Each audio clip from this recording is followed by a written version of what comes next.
আজকে বানাবো একটু ঝাল ঝাল করে ভিন্ডি সর্ষে পোস্ত দিয়ে। এই যে ভিন্ডিগুলো এরকম করে কেটে নিয়েছি, আর একটুখানি সর্ষে পোস্ত, একটু নুন হলুদ কাঁচা লঙ্কা দিয়ে বেটেছি, তাহলে কি ওই তেতো ভাবটা থাকে না সর্ষেটাতে।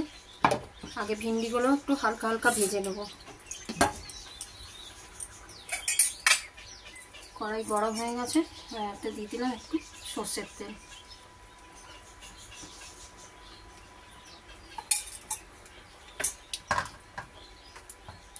আর একটা দিয়ে দিলাম চিরা কাঁচা লঙ্কা। লঙ্কা বেটেছি, তাও যদি একটু ঝাল কম লাগে। ভিন্ডিগুলো আগে ভেজে তুলে নিই।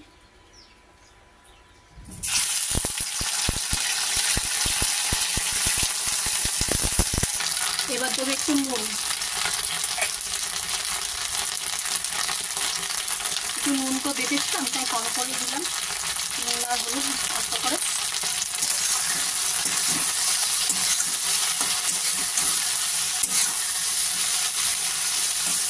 একটু হালকা ভেজে নিই।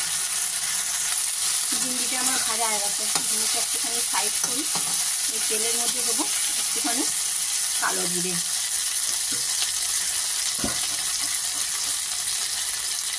একটু দিয়ে দিলাম কালো জিরে।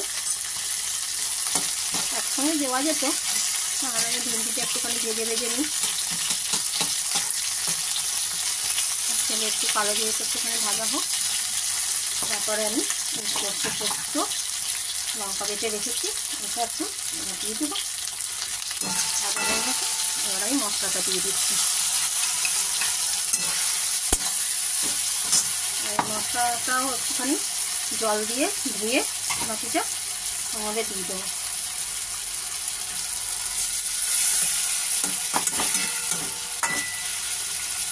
এবার আমি নুন মিষ্টি দেখে নিয়ে এবার শুকনো শুকনো করে নেবো। আমার ভিন্ডি হয়ে গেছে, এটা একটুখানি শুকনো শুকনো করে খেতে বেশ ভালো লাগবে। নুন মিষ্টি সব ঠিক হয়েছে, ঝালটা বেশ ভালোই ঝাল ঝাল হয়েছে। একটুখানি থেকে কাঁচা সর্ষের তেল দিয়ে দেবো, শুকনো ভাতে খেতে দারুণ লাগবে। ভিন্ডির অনেক রকম হয় রান্না, জানো তো। আগে আমি ভেবেছিলাম মশলা ভিন্ডি করবো, তাহলে একটু সবই যদি পেঁয়াজ আদা রসুন থাকলে ভালো লাগে না। একটা রান্না অন্যরকম করি। ওই ডিম বানাবো, ডিম আলু সব সেদ্ধ হয়ে গেছে, হয়ে গেলে আমার ভিন্ডিতে এবার একটু থেকে একটুখানি কাঁচা সর্ষের তেল দিয়ে দিচ্ছি।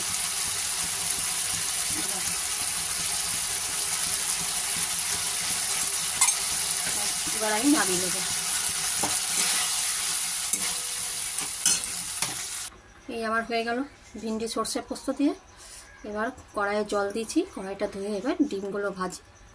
ডিম আলু সব সেদ্ধ করে খোসা ছাড়িয়ে রেখে দিয়েছি। এবার আগে ডিমটাকে ভেজে তুলে নিই। তেল গরম হয়ে গেছে, এবার ডিমগুলোকে ভেজে নিই।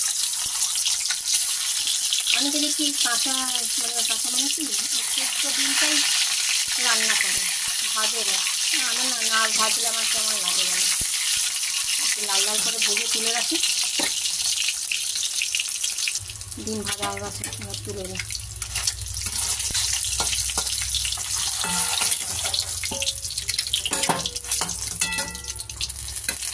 আলুটাও একটুখানি ভেজে নেব।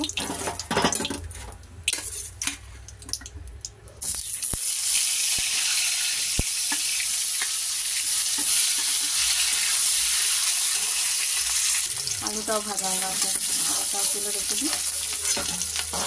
এবার এই তেলের মধ্যেই আমি একটুখানি গোটা জিরে দেবো ফোড়নে।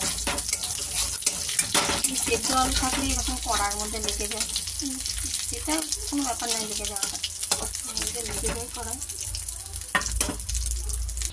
ফোড়নে দিলাম একটু গোটা জিরে।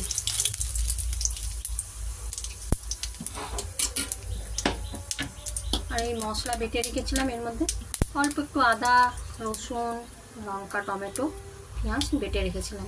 আর এই মশলাটা একটু দিয়ে দেবো। এবার আমি এর মধ্যে সব গুঁড়ো মশলা দেবো। নুন দিলাম, হলুদ, একটু রেড চিলি পাউডার,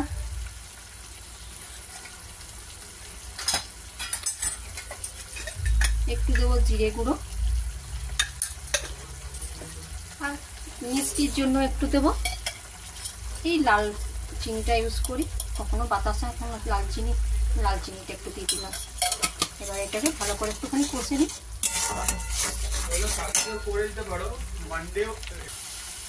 এবার আমি আলু আর ডিমটা একসঙ্গে দিয়ে একটু কষে নেব।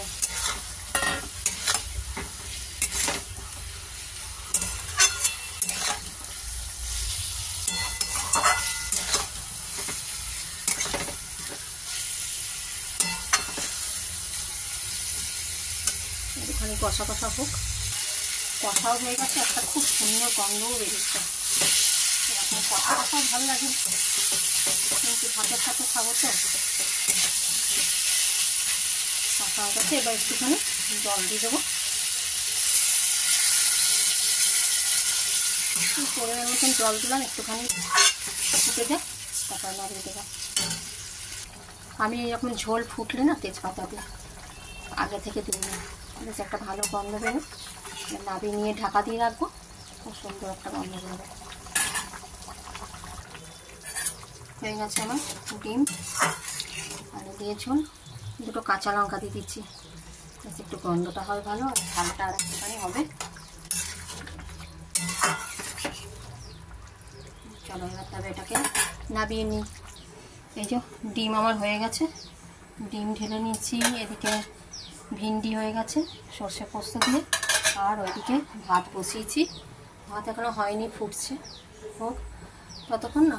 আর আমার ভিডিওটা এই পর্যন্তই রইল।